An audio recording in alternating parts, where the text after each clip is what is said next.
গ্রেপ্তার হলেন সাবেক সংসদ সদস্য একরামুল করিম, নোয়াখালী ৪ সদর ও সুবর্ণচর আসনের সাবেক সংসদ সদস্য ও জেলা আওয়ামী লীগের সাবেক সাধারণ সম্পাদক মোহাম্মদ একরামুল করিম চৌধুরীকে গ্রেপ্তার করেছে র্যাপিড অ্যাকশন ব্যাটালিয়ন রোট্যাব।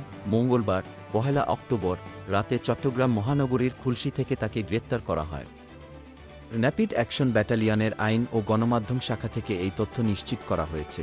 উল্লেখ্য, নোয়াখালী ৪ সদর সুবর্ণচর আসনের সাবেক সংসদ সদস্য মোহাম্মদ একরামুল করিম চৌধুরী ১৭ বছর ধরে জেলা আওয়ামী লীগের সাধারণ সম্পাদক ছিলেন। গত ৫ আগস্ট শেখ হাসিনার নেতৃত্বাধীন আওয়ামী লীগ সরকারের পতনের পর থেকে তিনি আত্মগোপনে ছিলেন।